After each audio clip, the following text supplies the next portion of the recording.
Okay, nagbabalik po ang Law Profile.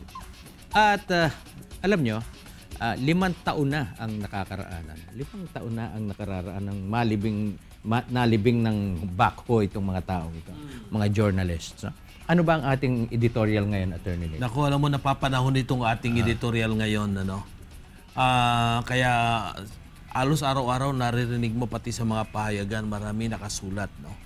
Kaya palagay ko, tama lang na itanong ngayon, naniniwala ka ba na makakamit pa rin ang katarungan sa Ampatuan murder case matapos ng mahabang panahon mula nang ito'y maganap? Ika nga, sabi mo, 5 taon. 5 taon. Sus Maria Joseph. Unang tanong. Kasi ang sinisisi nila ang presidente. No? May pakialam ba ang presidente rito? Ay, nasa jurisdiction na ito ng ng korte, Judikatura. Oo. Kaya palagay ko, hindi dapat, ako sa akin, kagaya dito sa katanungan, naniniwala ka ba na makakamit pa rin ang hustisya? Oo. Ako naniniwala. Matagal. At kasi, alam mo, wala ka naman choice eh. Talagang may proseso tayo. Kung sakali mga nagtatagal ito, perhaps dahil sa pagsunod din sa proseso, at yung mga tao, ika nga sa batas natin, meron tinatawag na due process. No? Yes. Ilan nga ang akusado? Ilan ang respondents dito? Ilan ang 100 plus. 100 plus. O isipin nyo, 100 plus. Ting merong hearing. With 57 victims. Ting merong hearing. Isa sa kanila, magfa-file ng motion. Pag final yung motion na yan, argument na yan, katakot-takot na yan.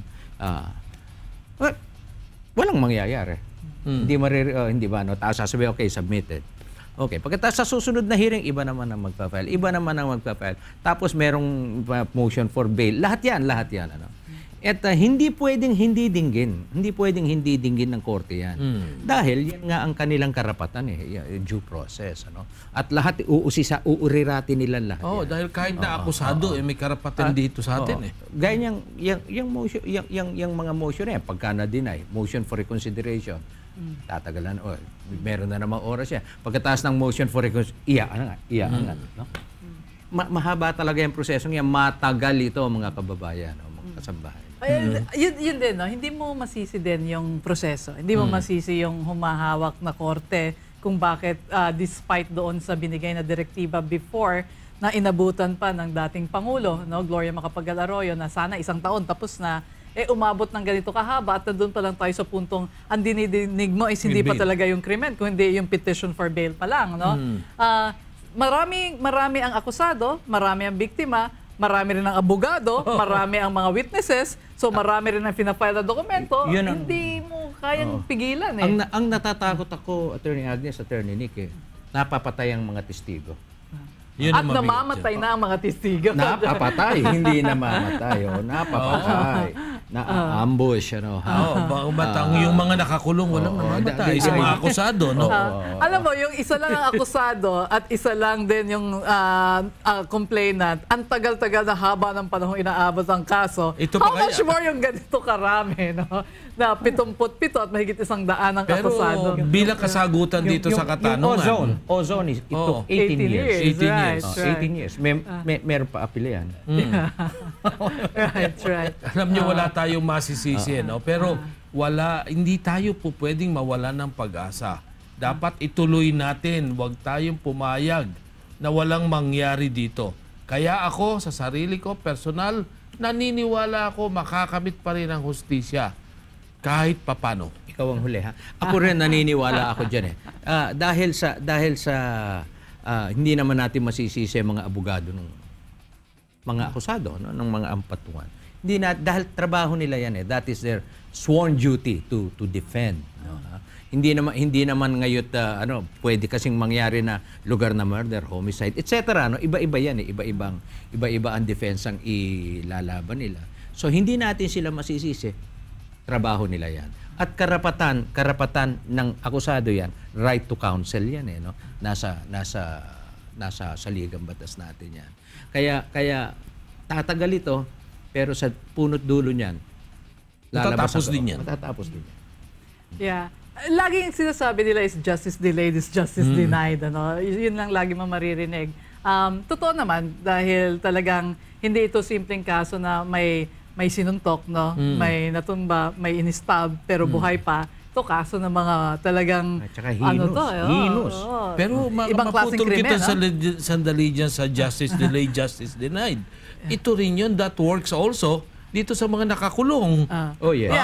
Yeah. Dahil kinakailangan- Either way, no? Either way for Yeah. them, ano? Oo. Yeah. Dahil nakakulong sila, hindi sila makalabas dahil hindi Limang lang taon na natapos silang ang kaso. nakakulong. Na ang kanilang depensa is inosente naman sila. Yes, no? Kaya, that's true. Yeah, pero kung titingnan natin, ang medyo siguro sa pananaw ng publiko, ang medyo mabigat is nakakadalawang presidente ng dinaanan itong kasong ito. At hindi ito talagang nakakonfine lamang ang issue sa Pilipinas, kundi talagang ito is worldwide yung dating ng issue, especially nangyari. Ang tanong is, sige makakamtan natin ang hustisya, pero kailan, gaano kahaba, sino ang mapapatawan, sino ang mananagot. Yung sa mga ganung Indonesia, tanong, kinukumpara kasi, Indonesia ba yun? Yung lumubog ba yung barko? Di ba? Sandaling-sandali lang. Sentensyado. Korea. Sa Korea. Korea. Sandaling-sandali lang, sentensyado Yeah. yung kapitan. Kitang-kita mo naman kung sino may kasalanan doon. Hindi, tsaka proseso yun. nila yun. Ibang proseso nila sa proseso natin. Yeah. Kaya ako, mga kasambahay, mga kababayan, yan talaga mas mabuti na yan kesa nire-railroad natin ang kaso, yung pala walang kasalanan, nakakulong. Yun, mas gusto ko natong natatagalan.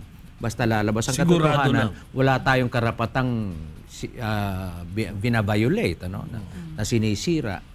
Sigurado naman tayo. Nagtitiwala ako sa ating mga West. Ako'y nagtitiwala din sa klase ng hustisyang meron tayo. Wala naman tayo magagawa. Yan ang meron tayo. Kaya kinakailangan tanggapin lang natin. Ang importante, kung sino ang talagang may sala, yun ang magdusa. Sa ngayon, tingnan nyo ang nangyayari. Yung tinitignan lang natin na yung mga biktima, yung pamilya, akala nila sila lang ang biktima. Yung nakakulong, paano kung inosente yung nakakulong? Yes. Hindi ba mas malaking biktima yon? In closing, my friend. Padating na naman ang eleksyon. Nangyari ito is nung eleksyon na pagpa-file ng candidacy nila. At kung titingnan natin, hotspot talaga yung mga lugar na yon. Pero wag natin yung lugar na yun ang tingnan lang.